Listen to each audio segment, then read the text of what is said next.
나누시다가 의문난 것이 생기거나 해결되지 않은 그러한 일이 생겼을 때 어떻게 그걸 해결하시나요? 성경이 다 이해가 되어지고 또 믿어지고 그럴 수 있으면 좋겠지만 그러지 못한 게 너무나 많지요. 저는 그걸 가지고 기도를 하거나 또 묵상을 하면서 하나님 앞에 묻습니다. 이게 도대체 무슨 뜻이냐고. 그러면 어느 경우는 깨달음이 오고 또 믿어지는 그런 어떤 순간이 있습니다. 그러나 그것만으로는 부족하죠. 그래서 검색을 합니다. 책을 찾아봅니다. 주석서를 봅니다. 그렇게 해결을 하긴 합니다. 그러나 정말 중요한 그리고 난제라고 생각하는 것들은 아무리 찾아도 해답이라기보다는 해석이 없는 경우가 많습니다. 그리고 해석도 엉터리가 없어요. 심지어는 성경 번역이라고 하는 이 번역서들도 전혀 다르게 번역을 해요. 같은 구절을 가지고. 이게 그만큼 어려운 구절이다 이 말이잖아요. 그럼 일단 하나님께 맡기고 기도를 하죠. 지난 월요일이었어요. 마태복음 1장을 시작하면서 이 족보가 예수님에게서 끝나잖아요. 그리고 예수님 이후에 족보가 없잖아요. 그래서 말씀을 적용을 하기를 우리 인간의 모든 삶은 예수 그리스도를 만나면 끝이로구나. 그러면 오늘 하루 내가 이걸 적용해 볼 수 있는 게 뭘까 해서 이거 금식이다. 그래서 이제 하루 금식을 하는 거예요. 그러다가 에스겔서 성경을 읽게 되었는데 에스겔서를 제대로 읽은 적이 없더라고요. 그리고 에스겔서 내용에 대해서 제가 제대로 아는 바가 없더라고요. 그러다 문득 생각난 것이 이 주석이었어요. 이게 두란노에서 나온 주석입니다. BKC라고 해서 오래된 거죠. 98년도인가 제가 구입을 한 이 주석이더라고요. 그래서 이걸 부지런히 살폈어요. 그랬더니만은 제가 지금까지 의문스럽게 생각한 그리고 난제라 생각한 것을 기가 막히게 풀이를 해놨더라고요. 그래서 이분의 이름이 찰스 H. 디어라고 하는 분이에요. 그래서 이제 이분의 저기를 검색을 해봤죠. 했더니만은 주석서가 두 군밖에 없어요. 에레미야서하고 예가서하고 에스겔서하고 이 주석서밖에 없더라고요. 그래서 이분을 검색을 해봤더니만 이분이 달라스 신학교의 교수로 하다가 지금은 무디 성경학교에 재직을 하고 있더라고요.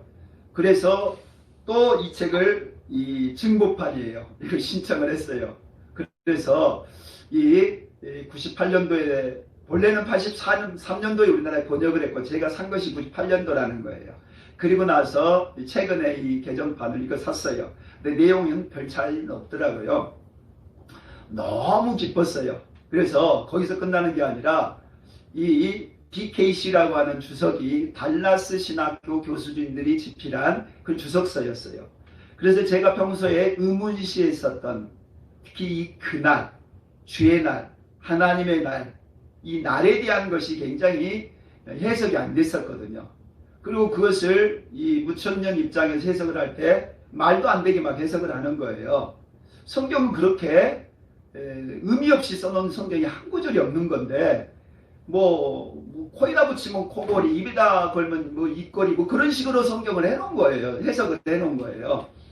그런데 이 달라스 신학교 입장은 분명한 그 신학적인 입장이 있더라고요. 그게 바로 천년왕국이 이 땅에 이루어진다는 입장이에요.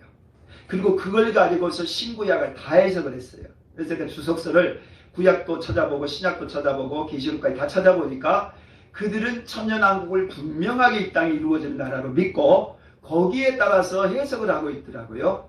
굉장히 기뻤어요. 왜냐하면 저는 천년왕국을 믿을 뿐만 아니라 이 땅에 가시로 이루어진다라고 인정을 하고 있거든요.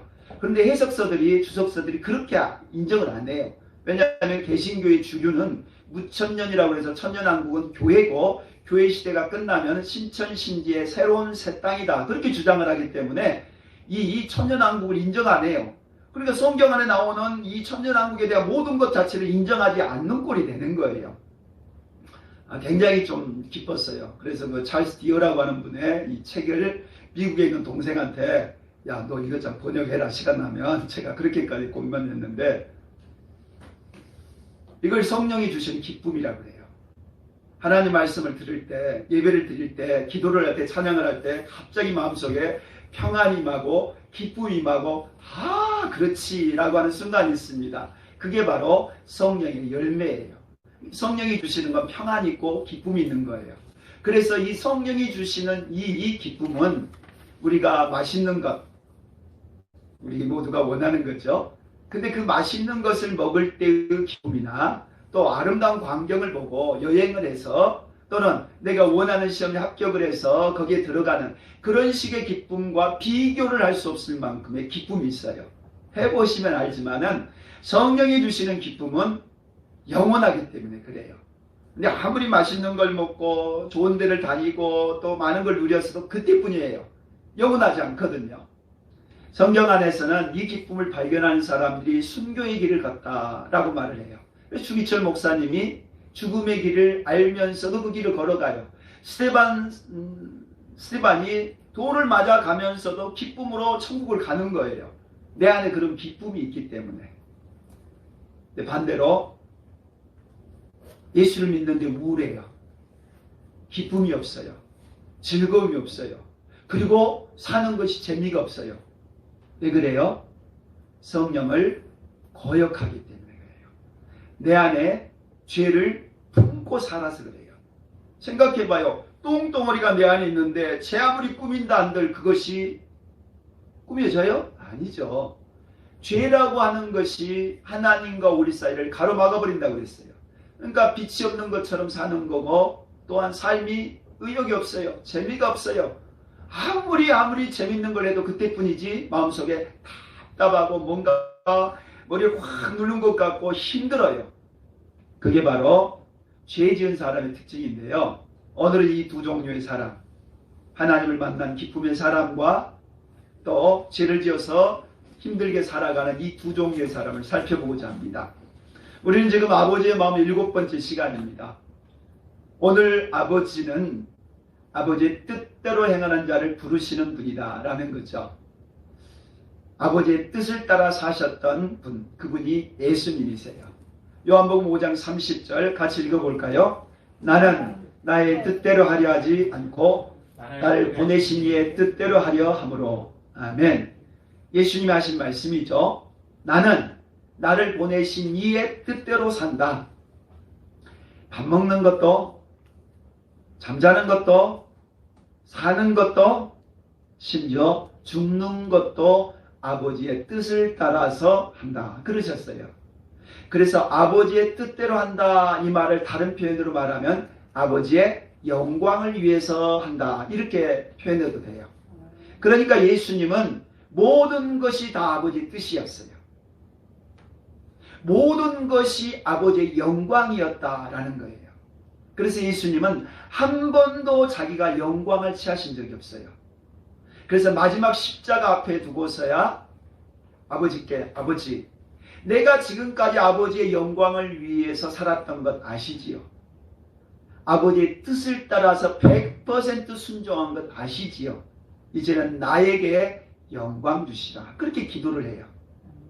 예수님은 아버지의 뜻을 따랐을 뿐만 아니라 제자들에게도 아버지의 뜻대로 살라고 하세요. 마가복음 3장 35절 누구든지 하나님의 뜻대로 행하는 자가 내 형제요 자매요 어머니이니라. 아멘. 따라서 합니다. 천국은 하나님의 뜻대로 하는 자만이 들어간다. 천국은요 예수 믿는 자가 들어간다고 그러는데 믿는 자가 아니라 믿는 자 플러스 하나님의 뜻대로 행하는 자예요. 믿는 자는 하나님의 뜻대로 산다는 거예요. 당연하지 않겠어요? 하나님의 아들이 예수고 예수를 믿음으로 우리가 하나님을 믿게 되었어요. 그래서 하나님이 계신 천국을 간단 말이죠. 그런데 예수를 믿는다고 하면서도 하나님의 뜻대로 안 살아. 그러면 믿는 것이 가짜든지 아니면 하나님의 뜻대로 안 살고 있기 때문에 천국 못 간다는 얘기가 맞는 얘기예요. 그러니까 예수를 믿는다는 뜻은 하나님의 뜻대로 산다라고 하는 것이에요. 이 본문은 예수님이 이렇게 예배를 드리고 있는 거예요. 성경 공부를 하고 있고 이렇게 사람들하고 만나고 있는 자리예요. 근데 사람들이 가득 찼어요.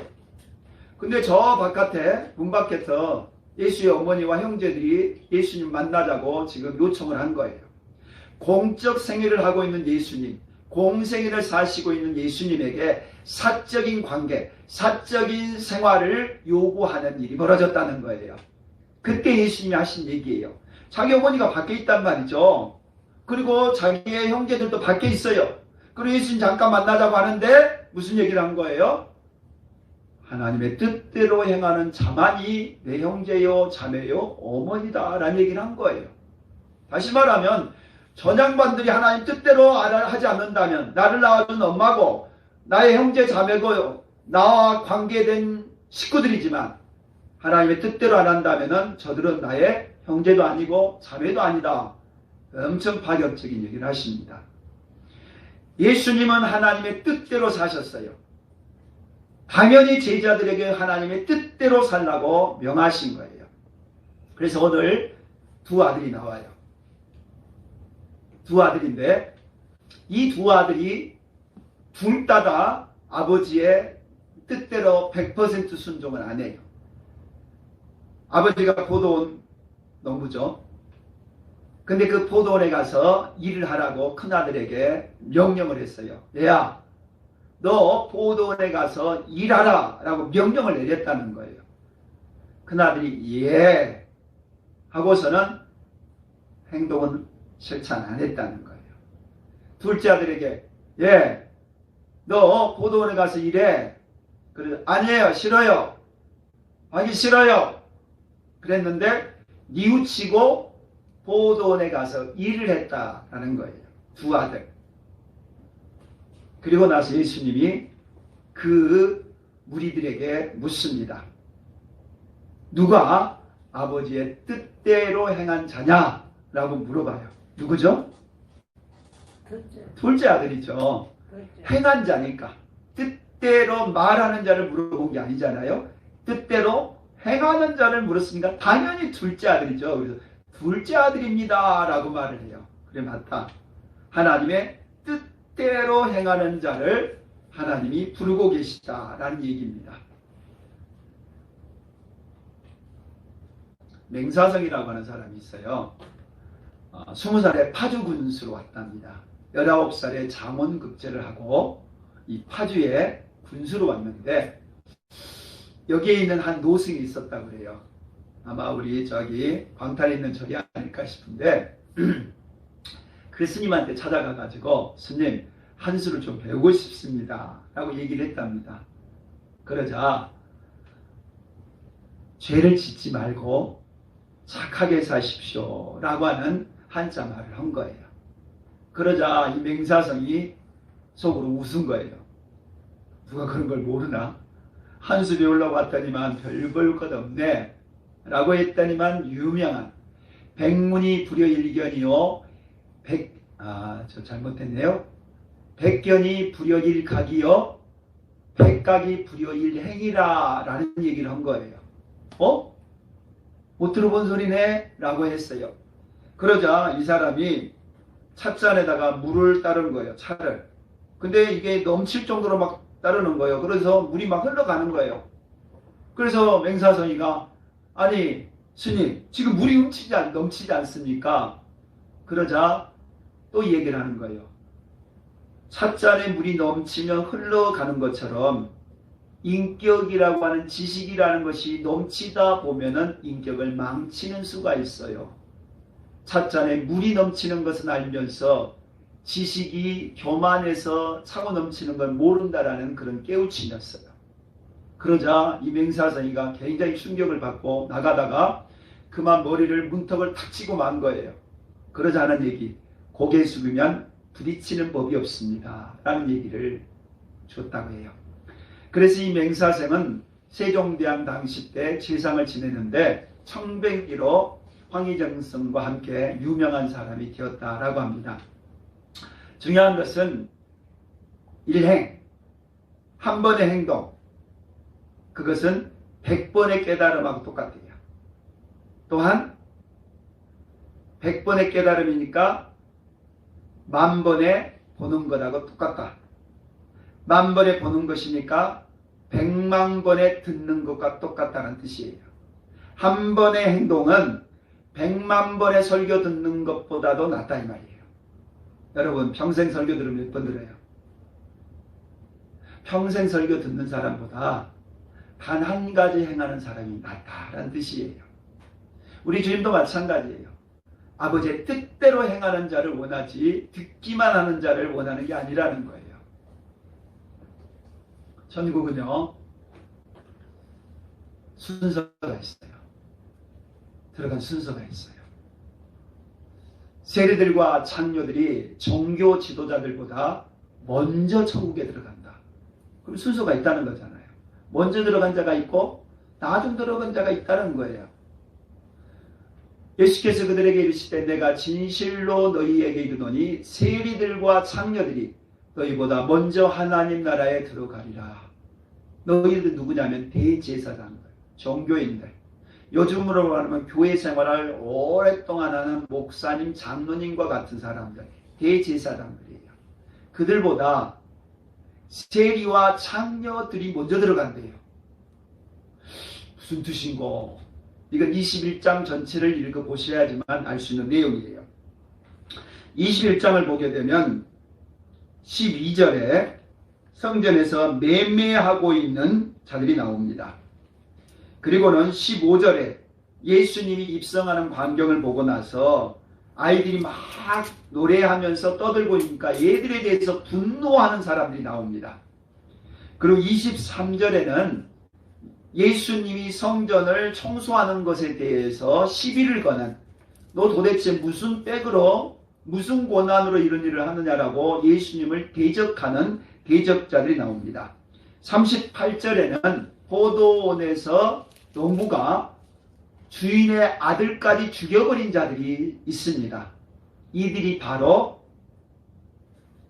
나중에 들어가는 세리와 창녀보다도 못한 자들이에요. 21장 전체를 읽어보시면 12절, 15절, 23절, 38절에 나오는 사람들이 그와 같은 종류의 사람들이에요. 겉으로는 하나님을 믿는 것처럼 보이고 실제로 하나님의 일도 해요. 왜냐하면 제자 업무도 하니까 교회 일도 하고 목회도 하고 하나님 일을 해요. 그런데 실제로는 하나님 나라에 못 들어가는 사람도 있어요. 반면에 창녀와 세리들은 둘째 아들과 같은 거예요. 요한이 의의 도로 너희에게 왔거늘 너희는 그를 믿지 아니하였을 때 세리와 창녀는 믿었으며, 지금 이 비유는 바로 앞서 나왔던 비유, 큰아들 작은아들 비유하고 똑같은 거예요. 큰아들은 말은 S, 행동은 NO. 작은아들은 말은 NO, 행동은 YES예요. 지금 작은아들이 세리와 창녀와 같은 자들이다, 그 뜻이에요. 세리 창녀들이 뭐예요? 죄짓고 산 사람들이잖아요. 아니 몸 파는 여자들이 얼마나 죄짓고 살았겠어요. 세리, 요즘 세리가 아니에요. 옛날 세리는 탐과 놀이들이란 말이죠. 그러니까 얼마나 등쳐먹고 나쁜 짓 했냐 이거예요. 그러니까 그 당시 때 나쁜 사람의 대명사가 세리와 죄인이에요. 요즘으로 말하면 뭘까요? 뭐 조폭 정도 될까요? 어쨌든 우리가 말했었던 제일 나쁜 사람들, 제일 악한 사람들이 세리와 창녀라는 겁니다. 그런데 세리와 창녀는 먼저 들어간다는 거예요. 세리와 창녀가 둘째 아들과 같이 하나님의 뜻대로 사는 자다라고 말하는 거예요. 그들은 행동이 좋은 사람 아니에요. 행동이 처음부터 좋았던 사람 아니에요. 둘째 아들이 처음부터 잘한 게 아니었듯이 싫습니다라고 말에 거절을 했잖아요. 둘째 아들처럼 세리와 창녀들은 행실이 바르지 않았어요. 그런데 세례 요한이 와서 천국 복음을 전하자 그걸 받아들였다는 거예요. 그리고 예수님을 모셔드렸다는 겁니다. 그러니까 예수님을 믿고서 그들이 회심을 하고 회개를 하면서 새 인간이 되었다라는 뜻이에요. 천국은 먼저 들어간 자가 있고 나중 들어간 자가 있어요. 세리와 창녀들이 분명히 먼저 들어간다고 그랬어요. 그리고 대제사장과 같은 큰아들이 들어간다는 얘기는 안 나와요. 그러니까 우리가 먼저 들어간 세리와 창녀 다음에 들어갔겠다라고 짐작을 할 수 있지만 그들 중에는 아예 못 들어간 사람도 있다라는 거예요. 먼저 들어간 사람이 있으니까 항상 모든 사람이 나중 들어갔을 거라고 성경 말하지 않아요. 그런데 성경 안에는 나중에 들어간 사람들이 있음을 얘기해 주는 그런 대목이 나와요. 큰아들과 작은 아들의 비유, 돌아온 탕자 비유입니다. 근데 돌아온 탕자 비유에서 먼저 된 자가 나중되고 나중된 자가 먼저 된 자라고 그렇게 말씀을 하세요. 누가복음 15장에 나오는 탕자죠. 그러니까 먼저 들어간 자는 누구예요? 돌아온 탕자죠. 탕자는 죄 지은 자예요. 그리고 인생의 밑바닥까지 갔고 거기서 완전히 돼지 먹는 짐승과 같은 때까지 나락으로 떨어졌잖아요. 그랬던 그가 깨닫죠. 뭘 깨달아요? 내 아버지의 사랑, 내 아버지의 은혜, 내 아버지 집, 내 아버지께로 가야 되겠다고 해서 오잖아요. 그리고선 뭐라고 말해요? 나는 죄인입니다. 나는 내세울 게 아무것도 없습니다. 나를 그냥 품꾼의 하나로만 써줘서 감사합니다. 이게 돌아온 탕자 둘째 아들이에요. 그러니 아버지는 내 아들이 살아왔다고 얼마나 기뻐합니까? 반면에 큰아들, 그것은 오늘 포도원의 큰아들과 똑같은 거예요. 행동은 말은 S, 겉으로는 예스. 그러나 실제로 하는 것은 아버지의 원망과 불평만 하는, 아버지의 마음을 헤아리지도 못하는, 자기밖에 모르는 아들, 이게 큰아들이에요. 그런데 성경에서는 그 큰아들이 지옥 갔다고 말하지 않아요. 그래서 나중에 들어가는 작은 자, 천국에서의 큰 자는 세리와 창녀들과 같이 예수를 믿고 회개하고 들어간 자라고 한다면, 두 번째 나중에 들어간 자들은 이 큰아들과 같은 자들일 거라고 볼 수 있어요. 또한 우리가 포도원의 농부가 아침부터 일꾼을 부르고 있다고 그랬어요. 그래서 아침 6시부터 오후 5시까지 일꾼 부른다고 그랬어요. 그리고 오후 5시부터 한 데나리온씩 나누어진다고 그랬죠. 그러면은 가장 기뻐하고 가장 감사할 사람이 누구겠어요? 오후 5시에 부름받은 사람. 근데 아침 6시에 온 사람들은 뭐라고 그래요? 더 줄 줄 알았는데 더 주지 않는다고 원망하고 불평하다가 주인으로부터 무슨 얘기를 들어요? 너 내 마음대로 하는데 내 거 가지고 내가 약속대로 내가 주겠다는데 너 왜 시비야? 그러면서 한 얘기가 먼저 된 자 나중되고 나중된 자 먼저 된다고 그래요. 아침 6시 일한 자가 나중에 들어간다 이 말이에요. 천국은 먼저 들어간 자가 있고 나중 들어간 자가 있어요. 천국은 누가 들어가냐? 회개하는 자가 들어가는 거예요. 세리와 장녀냐 대제사장이냐 그걸 물어보지 않아요. 큰아들이냐 작은 아들이냐 그게 아니에요. 회개했느냐 이걸 보는 거예요. 30절 말씀 같이 읽어볼까요? 둘째 아들에게 가서 또 그와 같이 말하니 대답하여 이르되 실소이다 하였다가 그 후에 뉘우치고 갔으니. 아멘. 뉘우치고 갔으니 이게 중요한 거예요. 말은 거절했어요. 말은 노라 그랬어요. 그런데 행동은 뉘우치고 갔다는 거예요. 근데 큰아들은 뭐예요? 예스 했어요. 기분은 좋았어요. 나 하겠습니다라고 말했어요. 근데 행동은 안 했어요. 당연히 아버지의 뜻대로 행하는 자, 다시 말하면 천국에 들어간 자, 먼저 들어간 자, 그것은 둘째 아들과 같이 뉘우치는 자라는 거예요. 회개하는 자라는 겁니다. 그러기에 세리 장녀, 우리만 봐도 멀리할 수 있는 사람 아니에요? 우리가 봐도 맨날 술 먹고 엉뚱한 짓이나 하고 또 세상으로 말하면 감옥에나 가는 들락날락 하는 사람이고 또 심지어는 살인범과 같은 악한 사람일 수도 있어요. 세리 창녀들이 그런 부류라는 거예요. 그러나 그런 부류를 할지라도 예수님을 믿고 뉘우쳐서 회개하면은 하나님 자녀 된다는 거예요. 뉘우치고 회개하는 것이 천국에 들어가는 비결이에요. 그런데 끝까지 회개하지 않으면 못 들어가는 거예요. 나중 들어가는 게 아니라 못 들어가는 거예요. 세리와 장녀들은 믿었으며 너희는 이것을 보고도 끝내 뉘우쳐 믿지 아니하였도다. 믿는 것과 뉘우치는 것이 연결되어 있는 거예요. 예수를 믿는다는 것은 뭐예요? 뉘우치는 거예요. 자신의 죄를 뉘우치는 거예요. 내가 죄인 되었다라고 하는 걸 깨달은 거예요. 세리와 장녀들이 깨닫는 것보다 대제사장과 서기관들이 깨닫는 게 더 어렵겠죠. 왜냐하면 그들은 행동의 죄를 잘 안 지었기 때문에, 말로서는 죄를 많이 지었겠지만 행동의 죄는 안 지었기 때문에 그들은 죄를 죄로서 모르는 거예요. 그러면 행동의 죄는 크고 말로서 지은 죄, 마음으로 지은 죄는 작고 그래요? 아니에요. 바위돌도 물속에 떨어진 것 똑같고요. 모래알도 물속에 떨어진 게 똑같듯이요. 죄는 똑같은 거예요. 우리가 볼 때 큰 죄, 작은 죄지 하나님 보실 때는 죄는 죄인 거예요. 그러니까 죄인은 천국에 못 들어간다는 거예요. 그런데 세리 장녀는 회개했다는 거예요. 뉘우치고 믿었다는 겁니다. 그런데 이 대제사장과 서기관들은 끝내 믿지 않았다는 거예요. 끝내 믿지 않아서 어떻게 되는 거예요? 41절 말씀, 그들이 말하되 그 악한 자들을 진멸하고 포도는 제때에 열매를 맺힐 만한 다른 농부들에게 새로 줄지니라. 아멘. 바로 앞에 32절까지의 비유를 드셨어요. 그게 포도원의 큰아들 작은 아들이에요. 그리고 32절 이하의 비유를 또 하나 드세요. 또 하나 드는 것이 오늘 본문의 연속선상에 나오는 비유예요. 근데 똑같은 비유예요.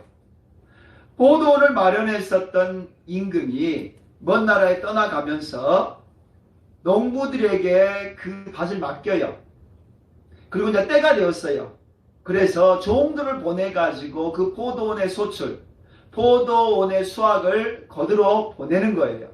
근데 이 농부들이 종을 죽이는 거예요. 종을 때리는 거예요. 그리고 종들을 학대를 하는 거예요. 그러자 이 주인이 또 다른 종을 보내요. 그런데 또 똑같은 거예요. 그래서 또 종을 보내요. 또 똑같아요. 3번씩이나 종들을 그렇게 학대하고 심지어 죽여버리니까 나중에 어떻게 생각을 하냐면은, 그래? 그러면 아들을 보내야 되겠다. 내가 사랑하는 아들을 보내면은 이들이 말을 듣겠지 하고 아들을 보내요.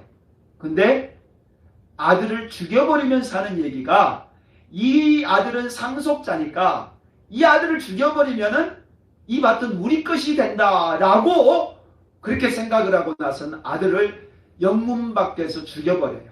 다시 말하면 예수 그리스도를 죽여버렸다 이 말이에요. 그러면 그 농부들, 포도원을 경작하고 있는 농부들을 어떻게 하겠냐 이거예요. 그래서 주인이 올 때 뭐라고요? 악한 자들을 진멸해버린다는 거예요. 죽여버린다는 겁니다. 그게 이스라엘 민족 역사에서 나타났죠. 하나님이 아들을 보내주셨잖아요. 그전엔 선지자를 보내주셨고, 선지자를 보내주셔서 돌아오라고 회개하라고 촉구했지만 그들은 듣지 않아요. 그리고 선지자를 죽여버려요.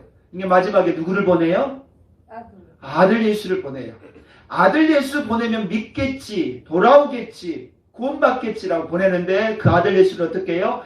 영문 밖에서 십자가에서 죽여버렸단 말이죠. 그리고서는 그로부터 한 세대 이후인 70년에 예루살렘은 완전히 패망을 했고 그들은 전 세계에 흩어져가는 진멸당한 일이 벌어져요. 그리고 이제서야 1948년 돼서야 그 나라를 되찾을 수 있었던 거죠. 진멸한 자, 이 뜻은 뭐예요? 천국에 못 들어간다 이 말이에요. 탕자의 큰형은 나중에 들어갑니다.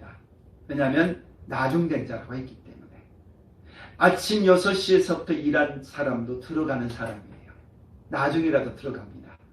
그런데 오늘 이 본문에 나오는 포도원의 농부들, 아들까지 죽였던 저들은 천국에 못 들어가는 자예요. 그래서 성경 안에 못 들어가는 자들에 대한 얘기가 나와요.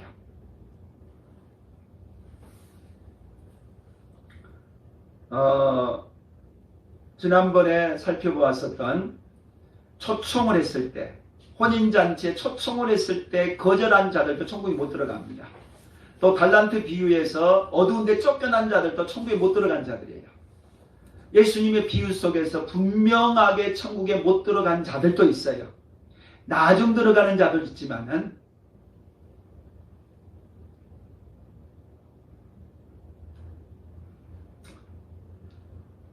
제가 찰스 디어의 이 에스겔서를 보면서 깨달은 게 있었다고 그랬죠. 그 깨달은 내용 중에 어떤 내용이 있냐면 천년왕국 전에 부활한 사람에 대한 내용이 나와요.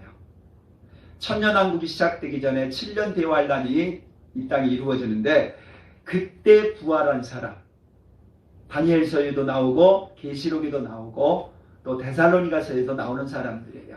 무덤 속에 있거나 이 땅에 있는 사람들 중에 부활한 사람들이에요. 그래서 이 디어는 첫째는 구약에서의 성자로 추앙받는 사람들이 부활한다라고 말해요. 그리고 두 번째는 이 땅에서 7년 대환란 동안에 순교한 사람들이 부활한다라고 말해요. 그래서 성자, 성인의 부활 그렇게 말을 해요. 그리고 이제 천년왕국이 이 땅에 그리스도가 통치해서 이 땅에 천년왕국이 있는 거예요. 어떻게 이루어질지는 모르지만 성경 안에 그렇게 말해요. 계시록에 수많은 그날이 오면이라는 표현들이 이 천년왕국에 대한 표현에 가까워요. 물론 그 중에 새하늘과 새 땅도 있지만은 대개는 주님이 재림하실 천년왕국에 대한 거예요. 근데 이제 천년왕국 끝났잖아요. 그리고 계시록에 보면은 20장에 백보자 심판이라고 하는 게 있고 그 백보자 심판에서 예수님이 모든 사람을 행위에 따라 심판을 합니다. 그때 악한 자들이 음부에서도 바닷속에서도 다 부활을 해서 심판을 받다가 불못으로 지옥으로 던져진 장면이 나와요. 근데 그때 위인들이 부활한다라는 그런 언급들이 성경이 많이 나오는데 이 부분이 빠져 있는 거예요. 이 책에. 의인들이 부활한다라고 하는 이 부분이 빠져 있는데 의인들하고 앞서 말하는 성자들은 다른 레벨들이에요. 저는 그렇게 봐요. 천국에 먼저 들어갈 자들이 있고 나중 들어갈 자들이 있다라고 하는 것처럼 부활에 참여하는 사람들 중에서도 천년왕국 전에 부활하는 사람들이 있고 천년왕국 끝날 때 부활한 사람이 있다는 거예요. 성경은 세 종류의 사람을 말을 해요. 먼저 들어간 자가 있다고 분명히 말을 하고요. 나중에 들어간, 첫째 됐지만 나중에 꼴찌로 간신히 들어간 사람이 있다고 말을 하고요. 세 번째는 아예 못 들어간 사람도 있다. 그렇게 말을 해요. 그래서 예수님의 이 비유 속에서 먼저 들어간 사람들은 세리와 창녀들이래요. 말도 안 되는 일이잖아요. 세상에서 꼴찌 같은 사람들인데 천국에서는 1등이랍니다. 그런데 종교 지도자들 세상에서 1등 아닙니까? 아니 목사님이 제일 천국에 가면 먼저 들어갈 것 같잖아요. 근데 뭐라고요? 말지로 간다는 거예요. 근데 옥하는 목사님도 이 얘기를 했고 지난주 새벽기도 하신 분은 알겠지만은 이동호 목사님도 똑같은 얘기를 하더라고요. 생명의 삶에서 자기가 천국에서 혹여 상이 없는 사람이 아닐까라는 얘기를 했어요. 근데 그게 어찌 보면은 바른 얘기예요. 옥하는 목사님 그랬잖아요. 10,000명 교인 중에 300명 있으면 어떡할 거냐고. 근데 저게 진실일 수 있는 거예요. 성령이 주시는 진짜 감동인 거예요. 마찬가지예요. 한국교회 10,000,000명 중에서 얼마나 천국에 갈지, 더더군다나 누가 첫 번째 먼저 들어갈 자가 될지, 세리와 창녀 같은 자들이 회개해서 먼저 들어가고 종교 지도자들은 나중에 회개했겠죠. 그러니까 들어가면 들어갑니다. 그런데 고돌의 농부와 같이 아들을 죽여버린 자들, 아예 들어가지도 못하는 진멸당하는 자들로 있다라고 말합니다. 그러면 포도원 주인의 마음은 어디에 있겠어요? 포도원 주인, 우리 하나님 아버지 마음은 어디에 있겠냐는 거예요. 뭐라고 질문했어요? 아버지의 뜻대로 행하는 자, 내 뜻을 순종하는 자가 누구냐? 그걸 부르고 계시는 거잖아요. 아버지는 큰아들이 아니라 둘째 아들을 원하신다는 거죠. 물론 우리가 100% 예스하고 행동도 예스하면 더 말할 나위가 없겠죠. 근데 그런 사람은 정말 드물다는 거예요. 그러나 대답은 못했을지라도 행동이라도 순종하는 자 되어질 때 비로소 천국에서 큰 자가 될 것이고 먼저 들어간 자가 될 것이고 첫 번째 부활에 참여한 자가 될 줄로 믿습니다. 우리 모두가 그런 첫 열매가 될 수 있기를 축복합니다.